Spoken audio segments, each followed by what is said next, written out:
we will see that there are still some other subclasses of SAT which can be solved efficiently. So, at least one of them we will discuss. So, that concerns the Hahn formulas. Hahn was a logician, A. Hahn. So, in his name it is given Hahn formulas. We might think of a Hahn formula as a CNF, where the clauses are of some special form. So, the special form is that in a disjunctive clause at most one literal or a variable is unnegated, all others are negated. Okay. For example, if you take a single propositional variable p, it is a Hahn clause. Okay. If you take not q, for example, that is also a Hahn clause. There is at most one which is unnegated.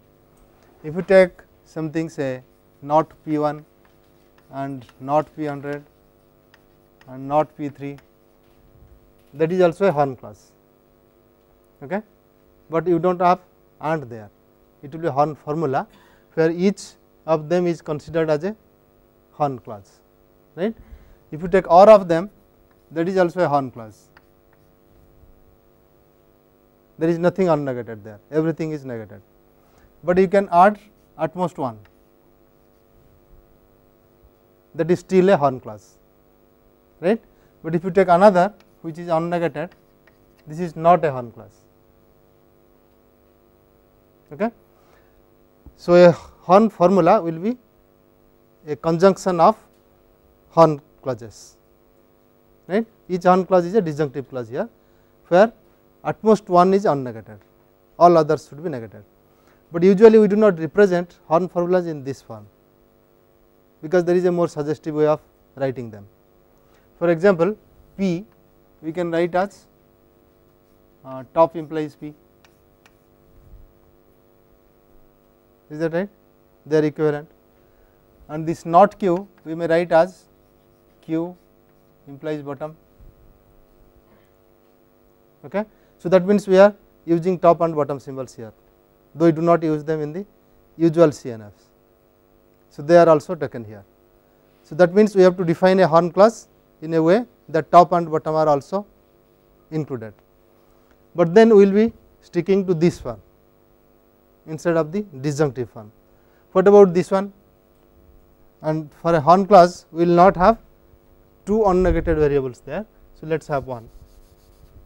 Now, in general we can write it as, because of De Morgan's, it will be not P1 and P100 and P3 or P2,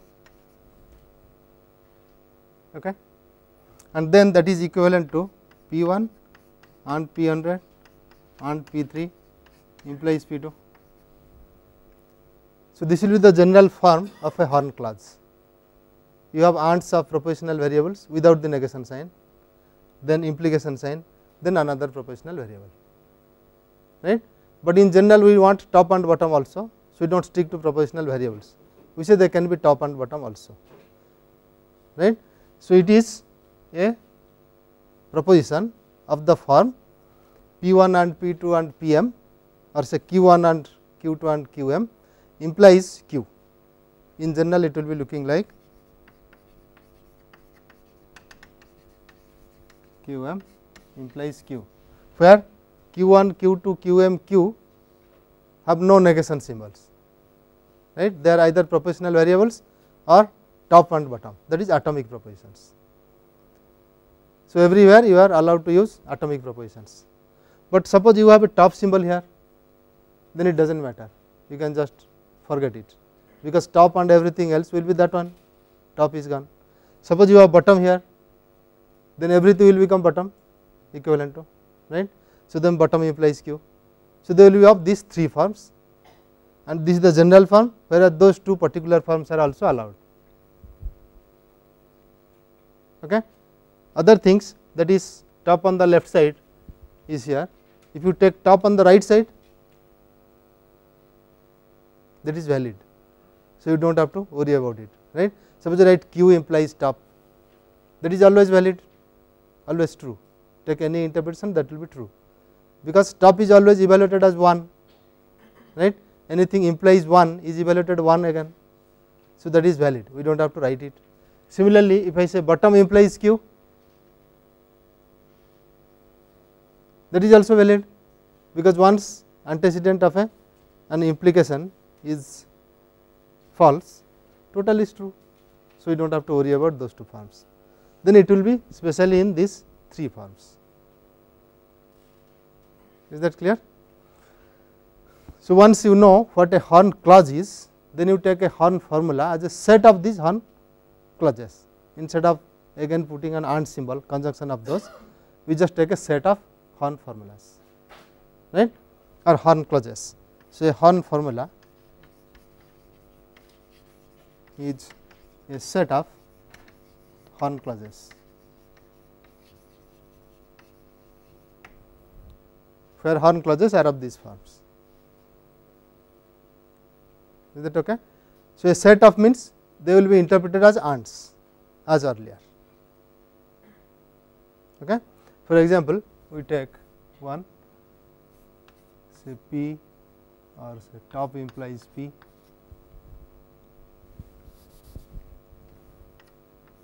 say top implies Q,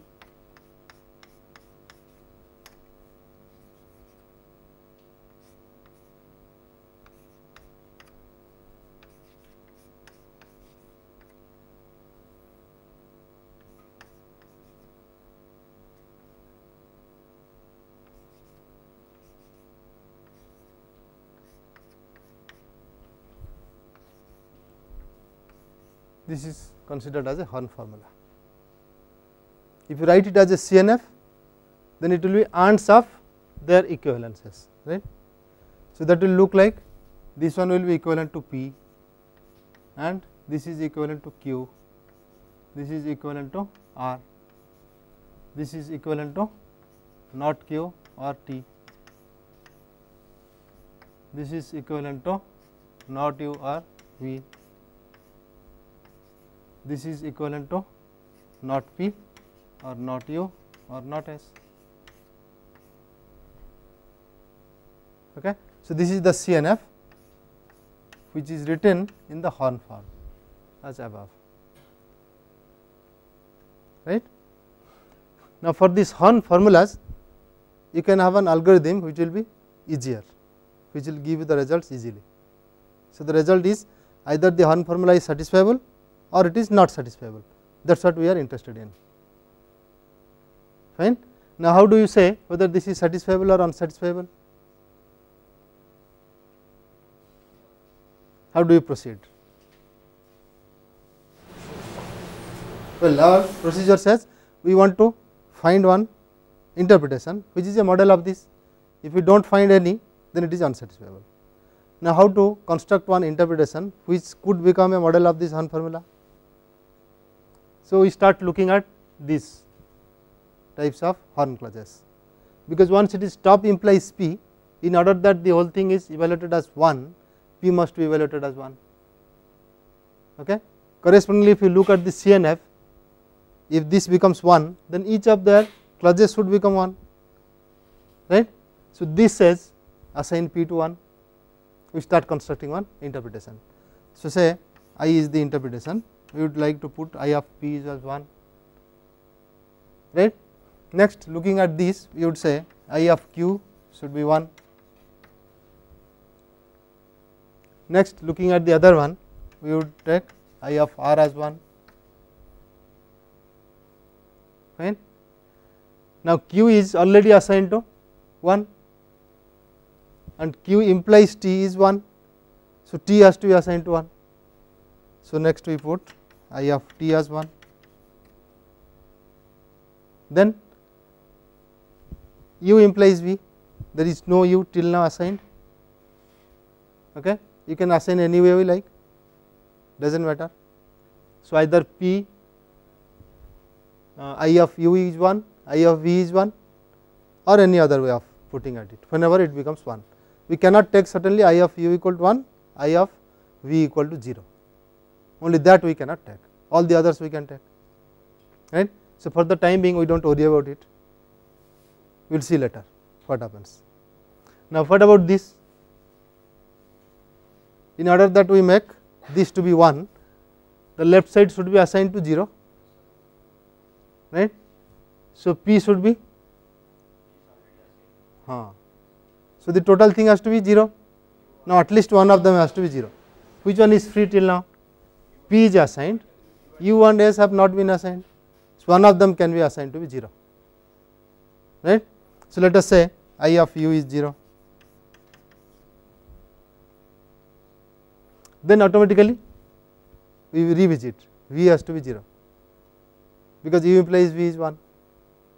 Okay. So, in that case we have to take I of V as 0, there is no other way. Yeah. V. Okay. So, you are free still. If V is 0, then U has to be taken 0, because total is 1. But if U is 0, it does not give any assignment to V, it does not determine it. It can be 0, it can be 1 also, right. So, let us keep both the possibilities. Okay. Now, remains S. S can be anything also, does not matter. So, again you have two possibilities.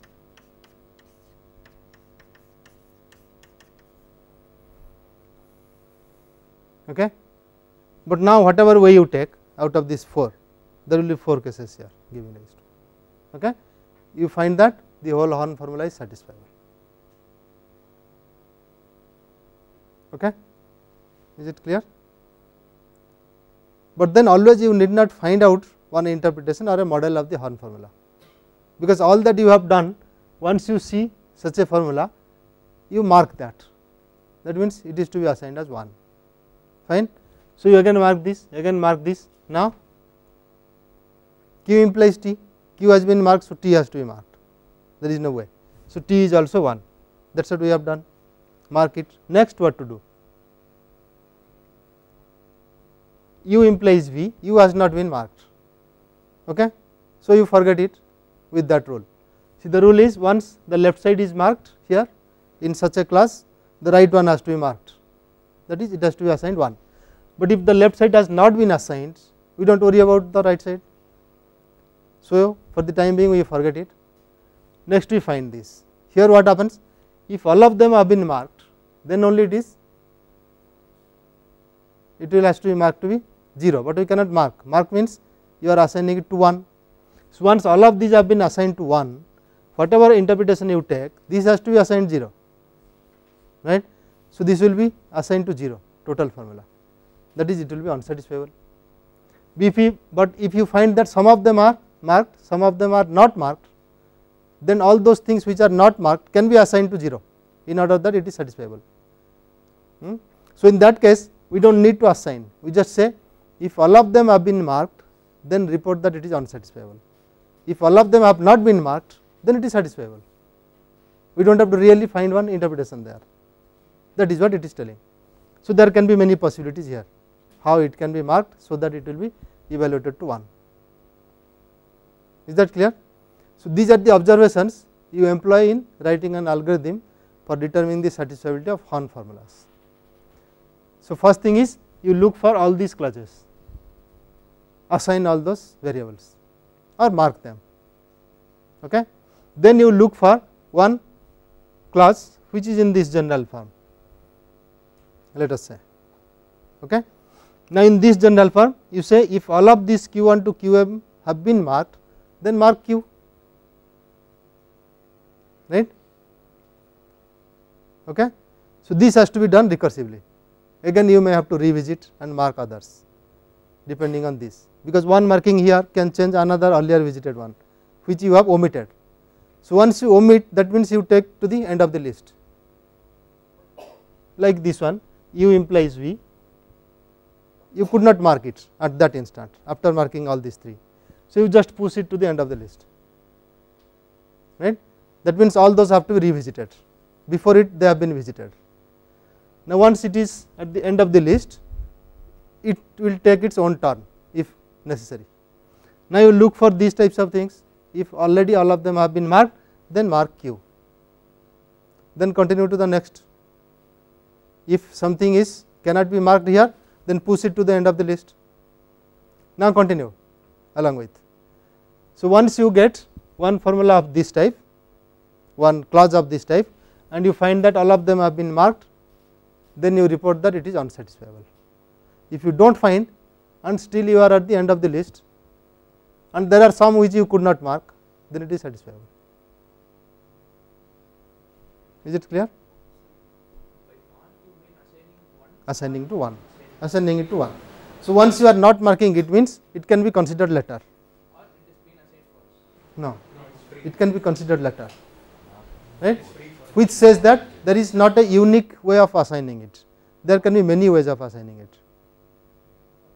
Suppose when we finish the first few assignments and we come to a general hard class, and we find that all of them have been marked, some to 0 and some to 1. No, marked means always assigned to 1. We never assign anything to 0. No, no. That is why we are pushing them to the end. Is it clear? Okay. For example, here I could have put u0 v0, okay, but if u is 1, v has to be 1, that is what it says, fine, but I could not assign to u, so I push it to the end. There are 3 possibilities there, in which way it can be assigned to 1. So I do not consider it now, let me wait. So I do the other things, might be other things will fix u, but I find that at the end it is not fixing u. So there is a possibility of marking it, that means assigning it to 1. In fact, there is always a way to assign it to 1. So I do not go for marking it, I just declare that it is satisfiable. Is that right? So it is really a partial interpretation we are doing by this marking algorithm. We do not have to construct, we would not have to give all these details. These are all the possibilities which can be done, but anyway there is a way to mark it so that everything becomes 1. So once there is a way, I am not worried, it is satisfiable, I declare at that time. Is it clear? It will save some time, that is all, instead of assigning always to 1, instead of exploring the other possibilities. In fact, there lies the efficiency of the algorithm, because by such things it can become exponential. You have to search 1 or non-deterministically assign to 1. So that non-deterministic assignment we are not going to do. Fine. Wherever it can be fixed, fixed it, and wherever it cannot be fixed and cannot be contradicted, right, leave them, that is satisfiable. Is it clear? Sometimes we may mark all as 1, but it may turn out to be a model. Yes, yes. Suppose that is 1, here you have P has been marked, okay, U has not been marked, S has not been marked. Suppose you had 2 other clauses of this form, okay, right.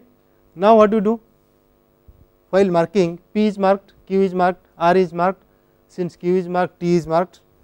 Now then U is marked, since U is marked, V is marked, S is marked, right.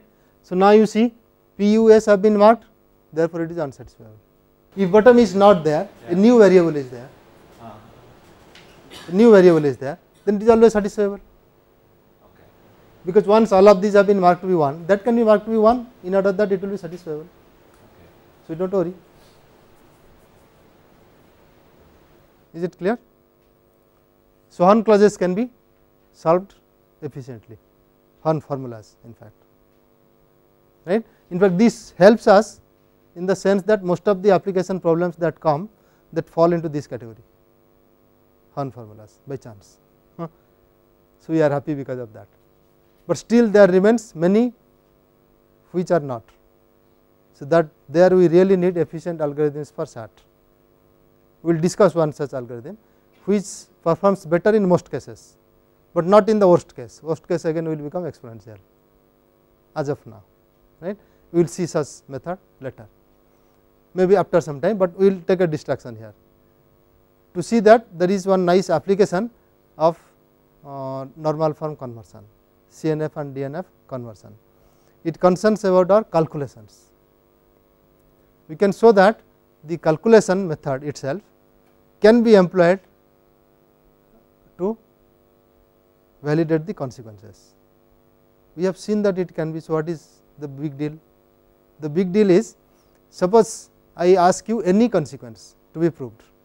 Question is, can you have a calculational method to show that yes, it is valid? What is the guarantee? What we do in calculation is, we start with the premises, then try to go towards the conclusion, right, using some laws. What is the guarantee that always you will be able to do that? You will end it there if it is valid, right. Is the question clear? Well, we can make it somewhat mechanical. Suppose we have sigma entails W, that is the consequence. Now, sigma is a finite set, let us say. Now, in that case, instead of starting towards W, I can just put not W inside sigma and use reductio ad absurdum. So, I have only one target, which is bottom to reach.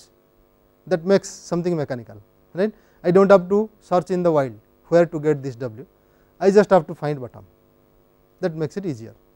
Okay. Now, question is, suppose you start with sigma union dot W, not W, and you know that it is unsatisfiable. What is the guarantee that a calculation is there which will end in bottom?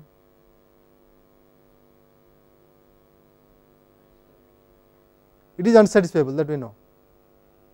Now, using the laws what we know or whatever we have developed till now, what is the guarantee that you will always be able to end with one bottom?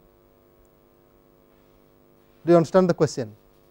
Question to be understood first, then we will understand why it is a big deal.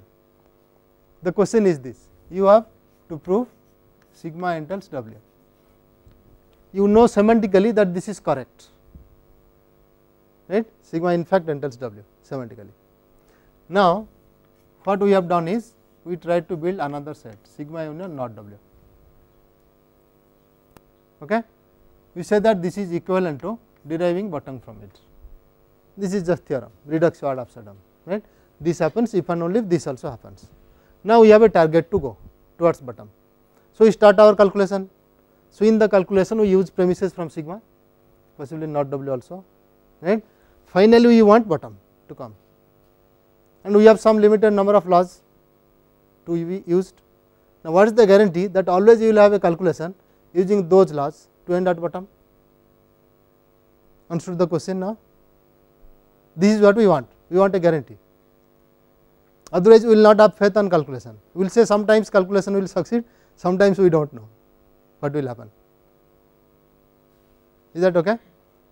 See, in many maths problems, some theory has been done, then we will give you assignments. Okay, solve these problems. Now, you know some methods.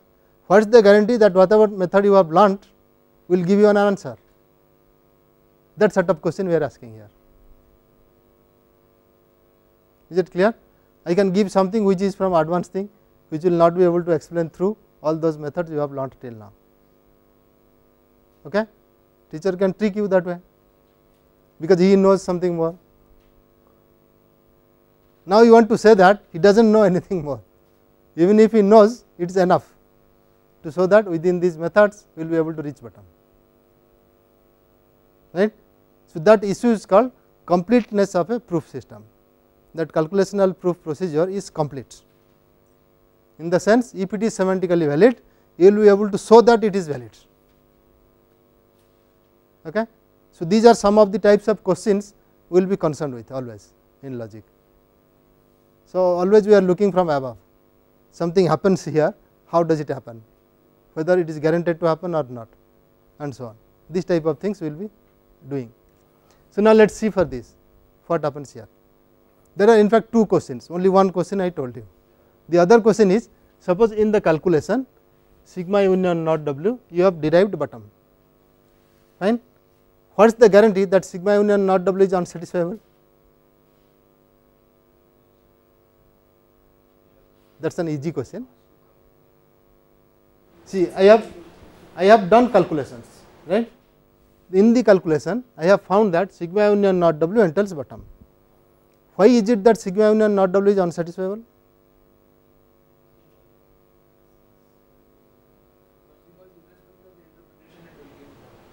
Why?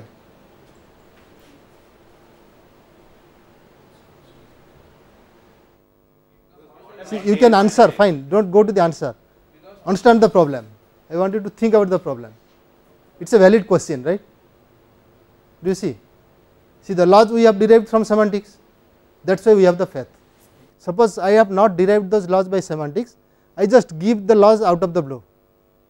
I say that follow these laws from sigma naught w entails bottom by following the laws only, right.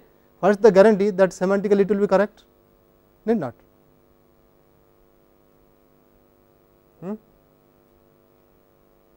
Do you see the problem? Suppose I give a law a plus b whole square equal to a cubed plus b square plus 2ab, right. Now I ask you that you do whatever calculation you do with this. What is the guarantee that you will be reaching the correct conclusion? May not be. Okay.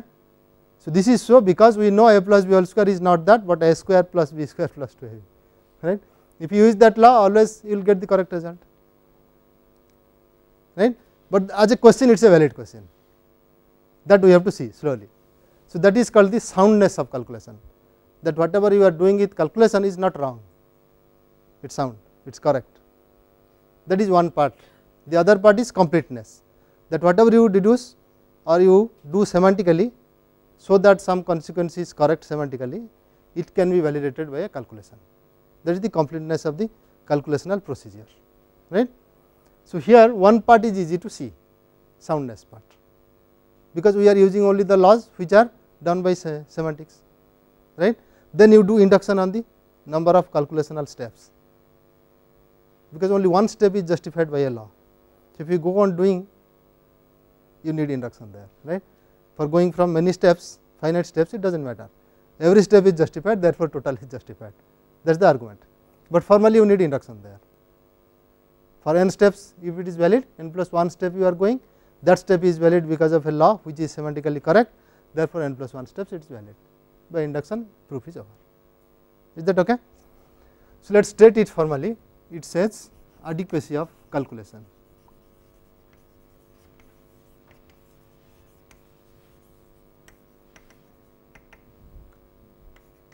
So, suppose sigma is a finite set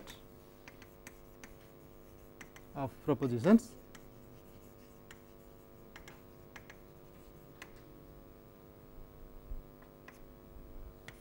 W a proposition, let sigma b. Now, we say that sigma entails W if and only if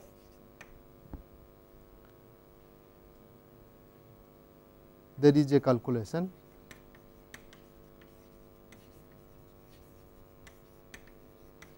showing sigma entails W.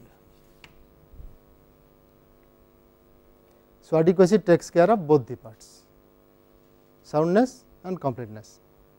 So, now there is a calculation showing sigma entails W, then sigma entails W is the soundness of calculation, right, this if this, okay, and the completeness is sigma entails W, then there is a calculation, okay. So, how do we prove this? Soundness anyway we have given the way how to prove it. Let us try for the completeness, that always you can do it. So, now in the completeness your assumption is, suppose sigma entails W, there we will start. We have to show that there exists a calculation which shows that sigma entails W, okay. Fine. Now, sigma is a finite set. So, write sigma equal to say W 1 to W n, these are the propositions, okay. Now, then sigma entails W can be written as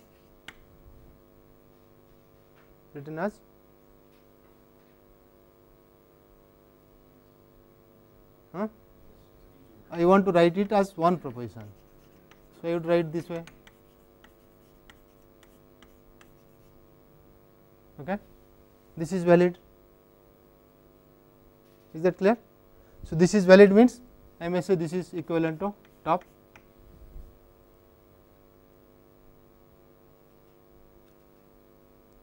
You can use equivalence, or you can use entailment also. Top entails this, any one of the forms, but let us say equivalent to top, that will be easier to see here. Now, our problem is to show that if this is equivalent to top, then there is a calculation in showing that this is equivalent to top. In a calculation we have to show it, that is what it asks for. Is that clear? So, how do we proceed?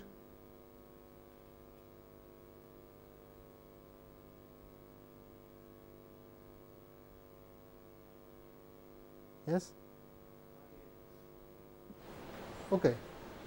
It will ask you to do for bottom instead of top. Now, let us go for top itself, does not matter. So, what we do is we take this as a single proposition now, it is a single proposition. Now, convert this to CNF. From a CNF you can determine exactly whether it is top or not, whether it is valid or not, can be determined. Yes, what is the procedure to determine? You have a CNF, when can you say it is valid? Every clause has a pair of complementary literals, that can be checked, right. So, what is the meaning of that? Which law will tell you every clause you find a pair of complementary literals, therefore, it is equivalent to top? Is there a law like that? Yes, excluded middle, P or not P is there. So, that becomes equivalent to top, and then top or anything else will become also top. So, you need associativity, go on combining with all those, with top everything else. So, finally, it will become top, right, and P can be somewhere, not P can be somewhere else. So, you have to bring them together, in order that you apply excluded middle, right. So, you need commutativity. So, commutativity, associativity of R, right. Then law of constants, top or x equivalent to top, right. So, laws of constants you will need. Basically, it is laws of constant, associativity, commutativity, excluded middle. Is that okay? So, these 4 laws tell us how to check whether there is a pair of complementary literals and why that becomes equivalent to top. Okay? These are the 4 laws. Before that, you need a CNF conversion. So, what are the laws you need for CNF conversion? Distributivity, De Morgan, elimination of implies and biconditional, right. Then double negation. These are the laws you need. So, then if you have all these laws, you can prove it by calculation, it is equivalent to top. Okay. So, what is your algorithm? First convert that to a CNF using all those laws. Then after you get the CNF, use associativity, commutativity, excluded middle, law of constants, that brings it to equivalent to top. That is all. That is the end of the proof. Okay. So, what we do now? Conversion of W1 and W2 and W1 implies W to a CNF uses the laws of implication, biconditional, double negation,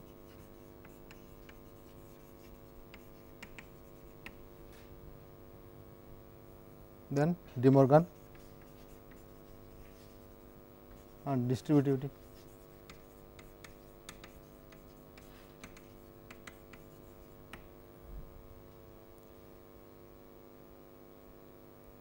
Okay. Then checking. So, all these are CNF conversion is preserving equivalence.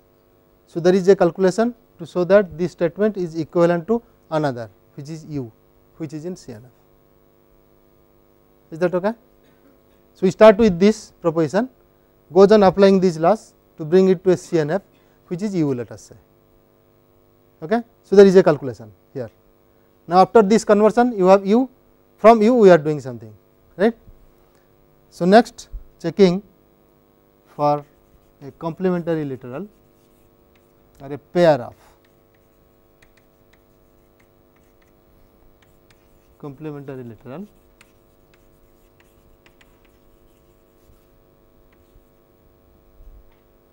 amounts to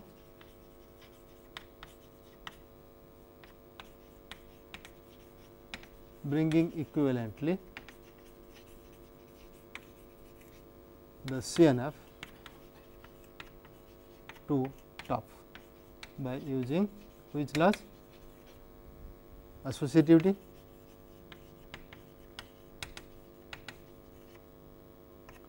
commutativity of or, then excluded middle,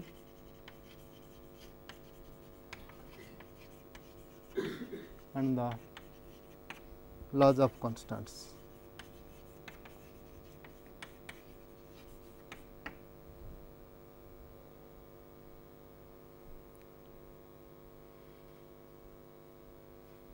Okay. This is again a calculation.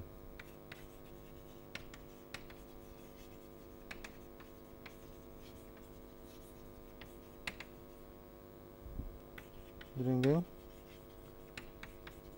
the CNF equivalent to top.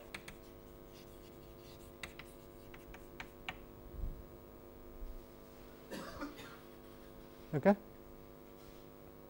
So, that means if you have only these laws, always you can have a calculation to show that sigma entails W. Is that clear?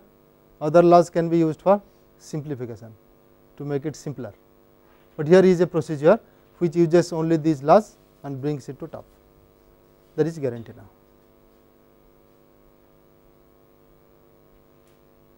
Is that clear? Okay. So, let us make over this digression. We can show that calculational method is complete and it is sound using the again CNF DNF conversion. That is what we have done. It always need not be like that, there are other ways of proving it, but you need to get matured by for doing something other way. Okay, let us look at our SAT again. We go back to our SAT problem and see how it can be how the general SAT problem can be tackled. That was our aim. Okay. Some particular cases we have seen 1 SAT, 2 SAT and the Horn formulas.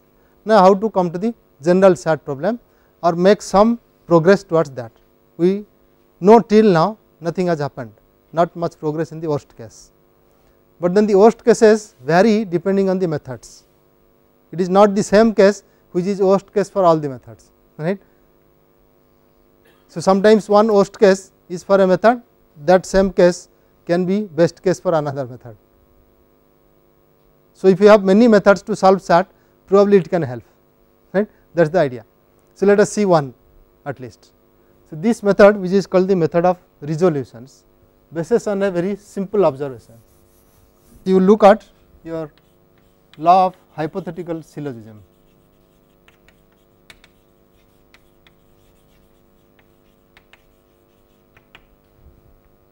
It says that if you have two premises P implies Q, Q implies R, then you can infer from it P implies R.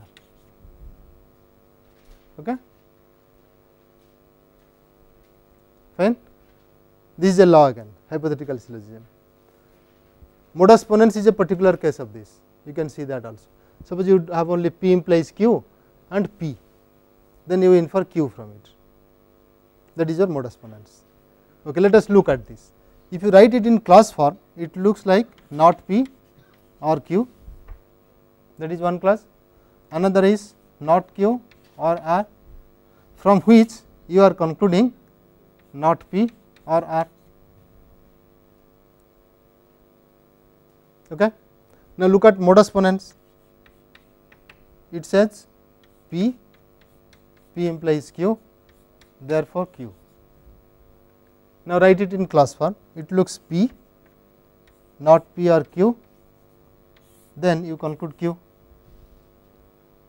Can you see what is being done looking at the clausal forms, not at the original laws? I have P, I have not P or Q. So, I come to Q. Just look at them formally, do not look at interpretations or models. Just take them formally, what is happening? P, not P or Q, Q. Now, here what is happening? Not P or Q, not Q or R, not P or R. There is something common between these two. What is happening? In one there is Q, in the other there is not Q. I just omit them, put them together, whatever remains blindly, right. Here what happens? In one there is P, in another there is not P. I omit them, put them together, I get Q, right. In general, how do I write it?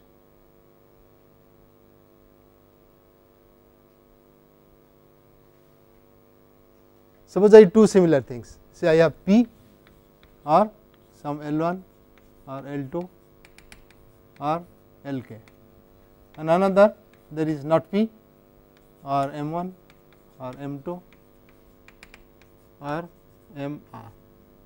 Now, from this I would like to get L1 or L2 or Lk or M1 or M2 or MR.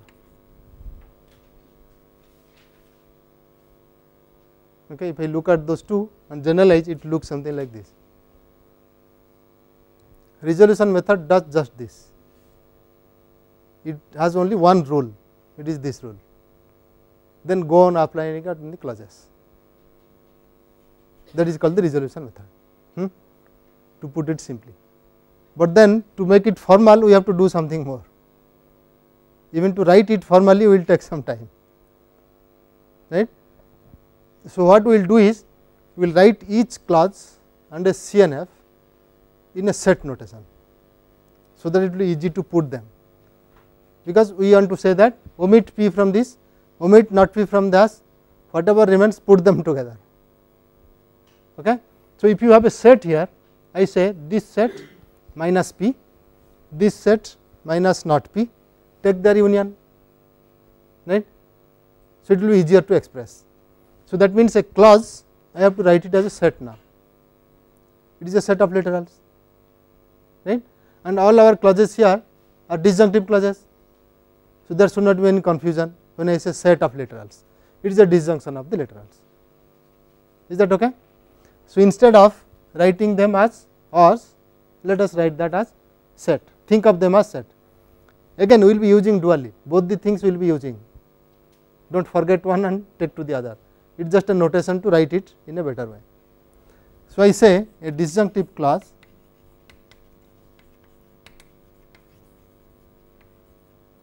is taken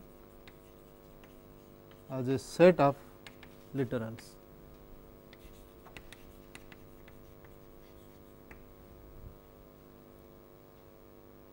Okay. Now, what about a CNF? It is a conjunction of disjunctive clauses. Okay. So, I say a CNF is a set of clauses or disjunctive clauses.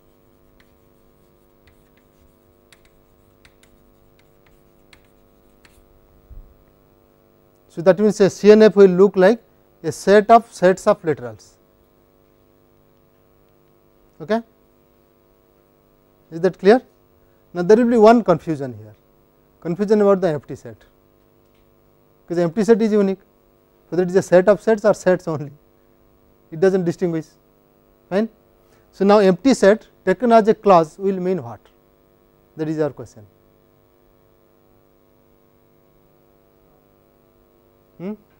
So, question is about empty set as a clause is what? What should we fill in there? For a disjunctive clause I am asking. Take it as top? Disjunctive clause. Bottom? It has to be top or bottom. Well, let us take two disjunctive clauses. Suppose A and B are two disjunctive clauses.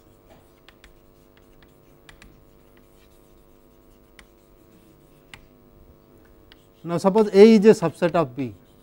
Now, see I am using the dual notation, taking that as a set also, taking that as a clause also, fine. Suppose A is a subset of B. Now, what is the relation between A and B for entailment? A entails B or B entails A?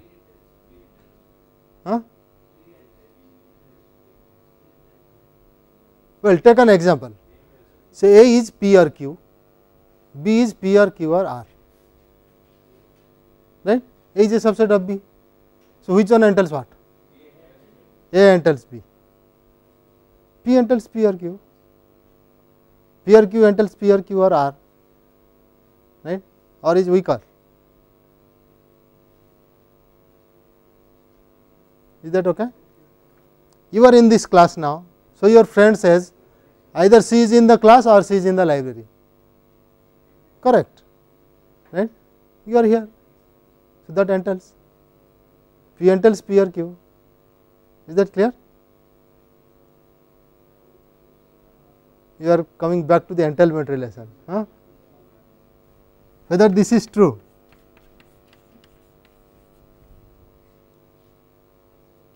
Take any interpretation where P is 1.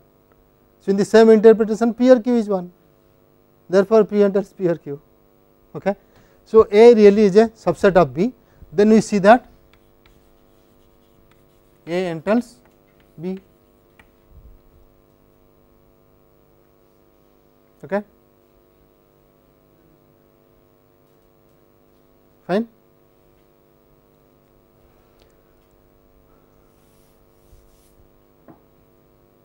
This is clear, this side is clear. If it is a disjunctive clause, we are telling about disjunctive clauses only. So, as I said, if A is a taken as a subset of B, then A will entail B. Now, what about the empty set? Empty set is a subset of every set.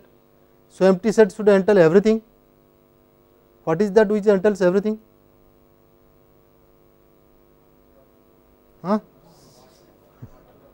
Bottom. From a contradiction everything follows,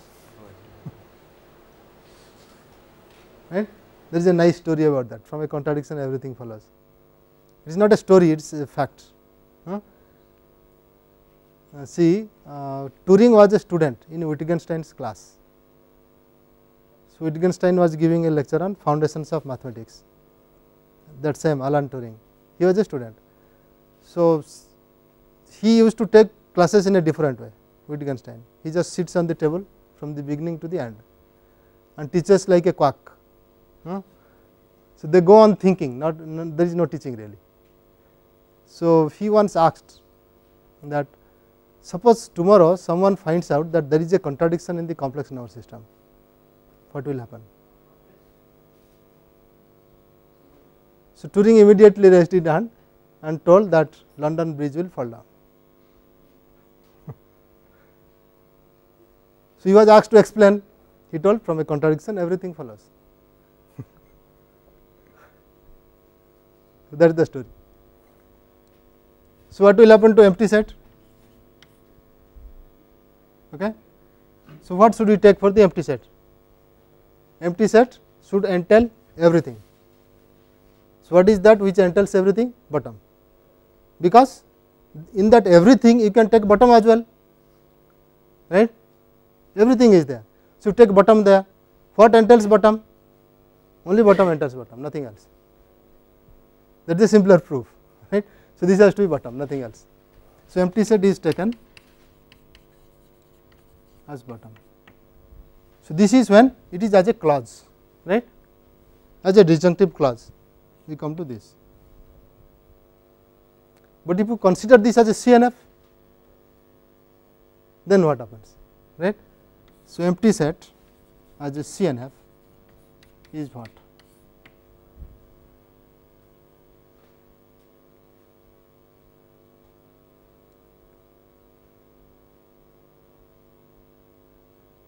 There is nothing in it, right. So, again let us go back to set of clauses. Suppose C and D, C is a subset of D and both are CNF.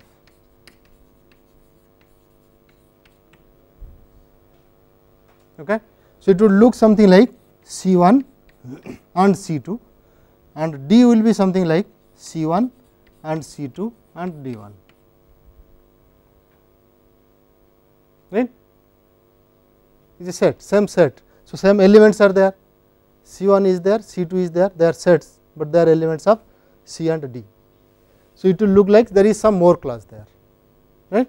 So, now you see it is on the other side that we find D entails C. Okay. So, when you take the empty set, it will mean everything should entail the empty set. So, let us call it empty set of sets, empty CNF. So, it has to be top only, anything should entail that. What is that? You take on the left side top itself, top entails what? Right. Okay. So, whatever that comes from a valid sentence should be valid. So, the only thing is top. Here you are actually taking phi as a part of a class and phi as a part of a CNF, not phi as a CNF or phi as a class. No, phi as a CNF. It is the empty set of clauses. There is no clause in it. Of course, we will not get it anywhere, but just to go our notation all right, we have to fix some value to that, right. So, empty set of clauses. There are clauses in it, but there is nothing. Okay. It is the empty set of clauses. Similarly, here it is empty as a clause. So, it is an empty set of literals, empty set viewed as a clause, that is the meaning here. If you add anything with it, it is no more a clause, right. For example, if phi is contained in the CNF set, it is a disjunctive. Suppose phi is contained in a CNF. So, how the CNF will look like? The CNF will look, right, empty set, right, then some P or Q. The CNF is satisfied if all the individual clauses are satisfied. So, what will happen? So, this will always be unsatisfied. Unsatisfiable. Yes. Suppose I take a CNF which is like something like this. Now, this is always unsatisfiable, right. Is that clear? But this CNF is not equal to P or Q. It is there, empty set is there, it is an element of it. If you omit it, it is not the same, right. Empty set as an element here. When you take union of this with empty set, you would see that empty set as a CNF, that is this. Okay. Is it clear? See, do not confuse with this and this, right. It is a singleton whose element is empty set, it is an empty set.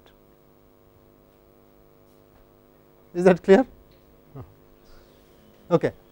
So, we will again deliberate on this, how to go for the set notation and then come to the resolution principle in the next class probably. So, we have done only Horn clauses and adequacy of calculations. Then we are face to face with the resolution principle, which requires some deliberation about the empty sets as empty clauses or as empty CNFs. So, you see that empty clauses, that is empty set viewed as a disjunctive clause, is same thing as bottom, whereas empty set viewed as a CNF as a set of disjunctive clauses is top.